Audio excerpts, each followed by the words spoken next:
Wow, Pennsylvania. You guys are the new Florida. You guys are the new Florida.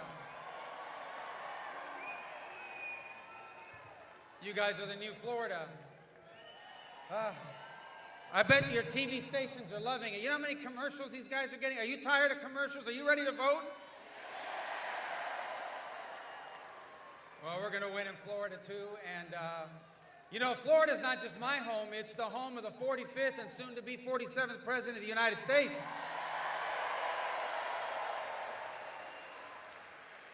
Thank you. You know what? This is now my third rally in 5 days, Trump rallies. We were in Nevada, we were in Arizona, we're here with you today. He's not doing many rallies in Florida anymore because he's focused on these places that are so key to victory.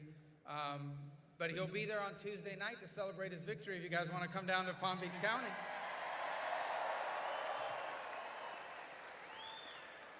And you know what strikes me about these rallies that I think is often missed? Is these are happy things. You guys are happy people. You're excited people, right?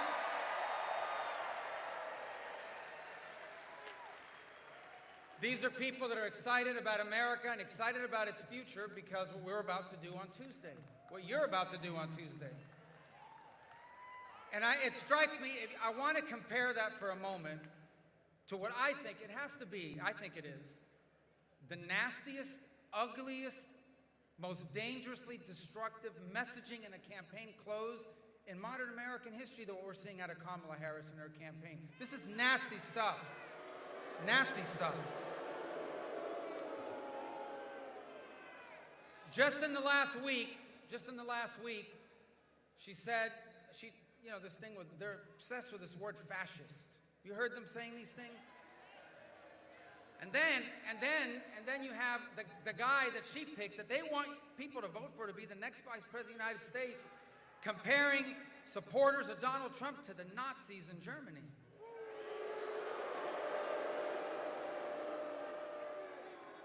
By the way, Hillary Clinton said the exact same thing, but the same thing. Like, usually,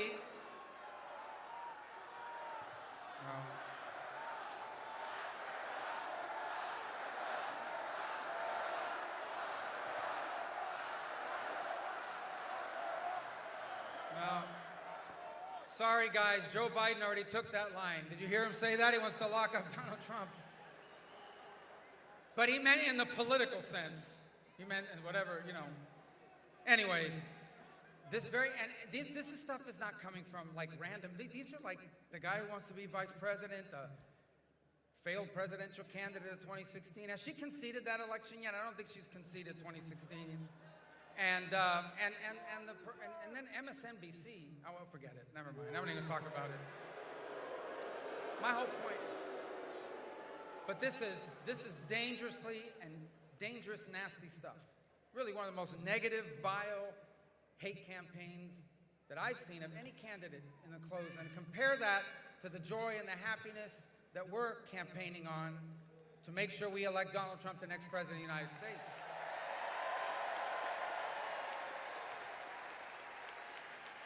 Now, why, if you are winning, why if you're so confident you're going to win, why if you're so confident that people are behind you, would you get so vile and so dangerously divisive in the way that they're doing it?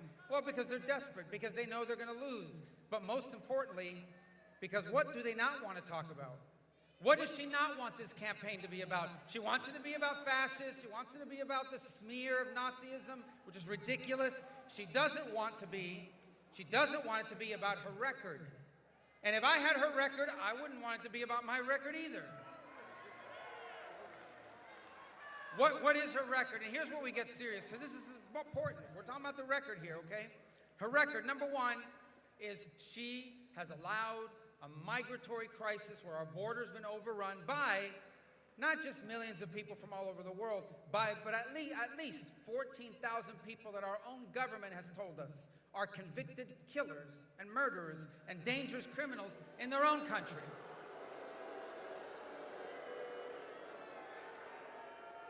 And you know, they like to They like to spark up outrage. Here's what people should be outraged by. Here's what I'm outraged by. Here's what I'm sure you're outraged by. I'm outraged about what happened to a young lady named Jocelyn Nugre. She was 12 years old. Okay? She was abducted. She was tortured.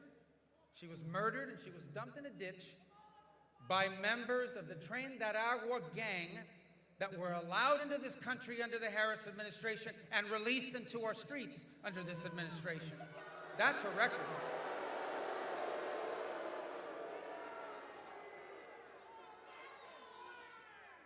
That's what they want to focus. That's what they don't want to focus on. What about Kayla Hamilton? A young 20-year-old woman who had worked very hard to overcome autism, was finally finding her way in the world. She was strangled to death in her home with a phone cord by members of an MS-13 gang, allowed into this country illegally, released into the streets under this administration. That's the record. That's the record. That's the record. The record is about destroying our economy, completely destroying our economy. Today, 2 out of 3 Americans, over 66%, say they're living paycheck to paycheck, at least paycheck to paycheck. There are some people that are getting paid on Friday, and they run out of money by Monday because everything costs so much. That's the record. The record is a 60% increase in small business bankruptcies. That's the record. The record is a world that's broken out into wars and chaos that threatens to pull us in, that threaten to pull our young men and women into armed conflict around the world. That's their record. So of course they don't want to run on their record. Of course they want to run on all these other things and create these distractions, but we will not allow it. We'll continue to tell the truth, and the American people will know that truth, and you will see it on Tuesday night when we see the votes come in.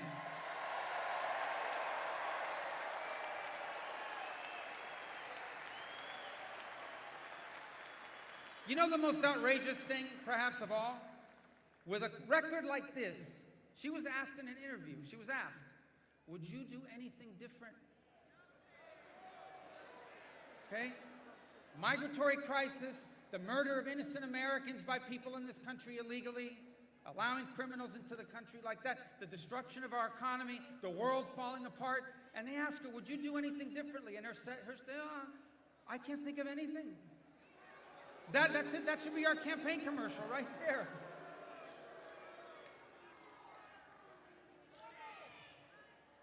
Let me segue here for just a moment, if you'll allow me, please, because there's media here that covers the news in Spanish.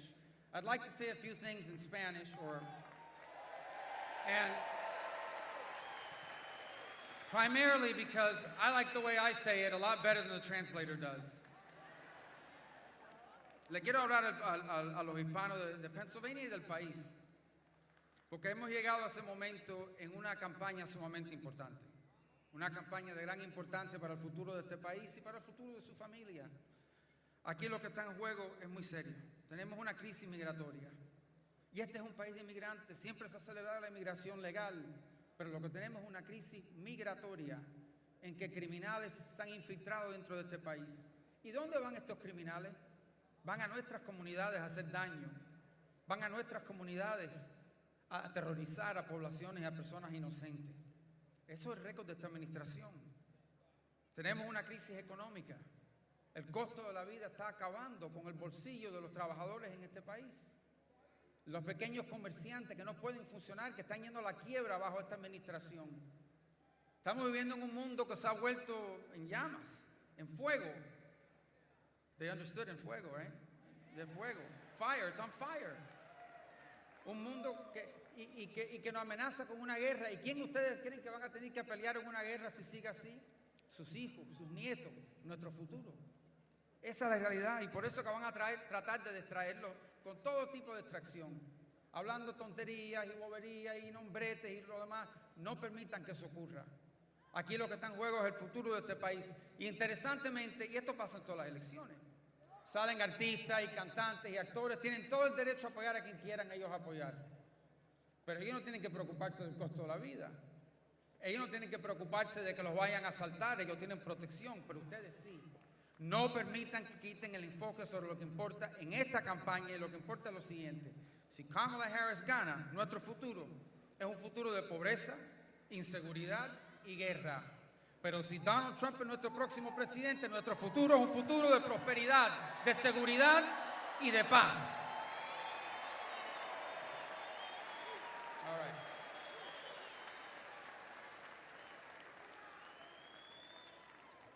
I love giving in Spanish because it's so much more passionate in Spanish. Did it come across that way a little bit more? And in case you want, basically what I said is I saved a bunch of money by switching to Geico. In case you're wondering what I was talking about. All right. So, all right. All right, so we have this campaign of all this irresponsible talk and trying to distract us from the issues that matter. And at the end of the day, the campaign of dangerous hate and division, compare that to what Donald Trump is talking about. Here's what he's talking about. Donald Trump is saying, these people destroyed your economy, elect me your president, and I will fix it. That's what he's talking about. That matters to you.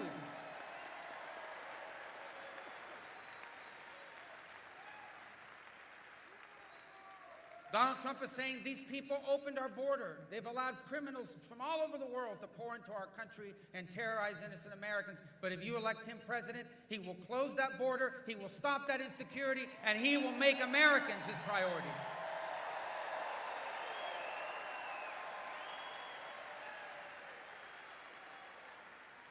And Donald Trump is saying the world, since Joe Biden took over and Kamala Harris was there for all of this, has gone crazy. We were humiliated by the Taliban in Afghanistan. Run out in shame. Innocent, actually brave men and women in uniform lost their lives in that shameful retreat under Joe Biden. And since that moment, the world has spun completely out of control. And you know what Donald Trump is saying? When he's president, that ends. Our enemies will know we're strong, and that will bring about peace and avoid war.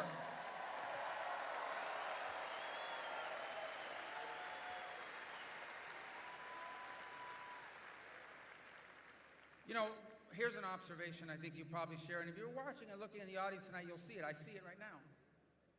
Donald J. Trump has put together the most fascinating, most diverse coalition of Americans from every race, every ethnicity, every walk of life in American political, modern American political history. It's unbelievable.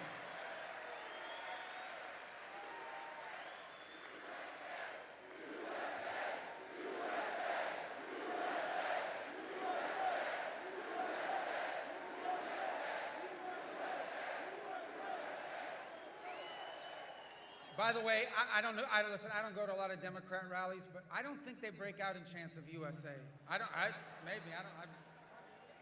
For whatever reason. But look, he's put together this incredible coalition. Oftentimes, like, you'll be at a Trump rally and like the speaker before you would disagree with them on 20% of the issues. Another person, you know, different background. Maybe they were from a different party. He's got people that used to be Democrats that have left the Democratic Party because they're not insane and they don't want to be part of an insane movement. Okay, he has, but ultimately,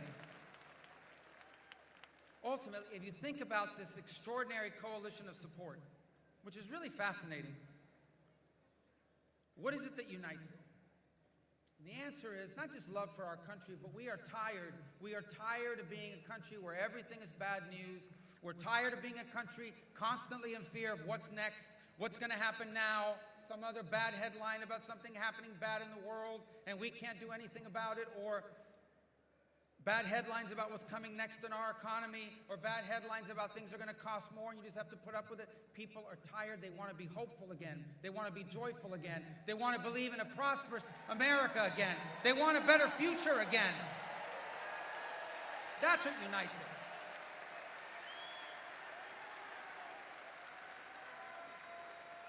That is the glue that holds this coalition together. By the way, it reminds us, too, that American, and I said this at the convention, American has never been a skin color. American has never been where your parents were born. American American, anyone who comes here legally, works hard. I was blessed to be born a citizen of this country. Others chose to be Americans because they love this country so deeply. But American is anyone who is here, who wants to move this country forward and believes that our rights come from God, family is more important than government, and that this is the greatest country in the history of the world. That's America. That's what we mean.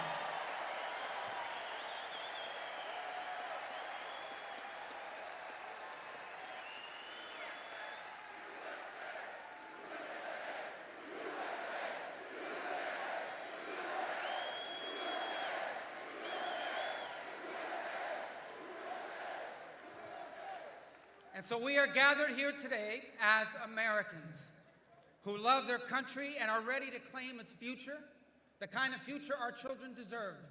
A nation that's hopeful, a nation that's optimistic, a nation that's confronting its challenges and fixing its problems so our children can have what we had. The greatest country in the history of the world, the strongest country in the history of the world, the best country in the history of the world.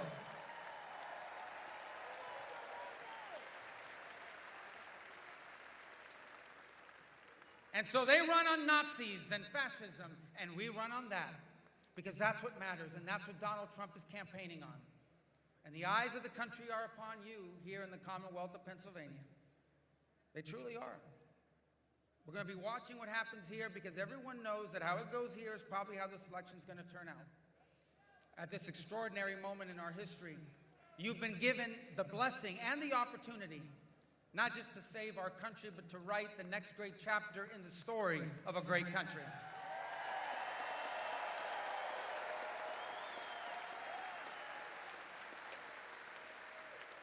And you can do that. You can do that by electing a new U.S. Senator in Dave McCormick.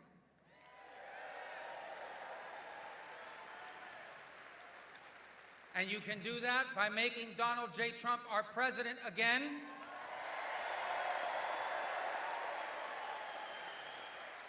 And if you help make Donald J. Trump our president again, together with him, we will make America great again. Thank you. God bless you.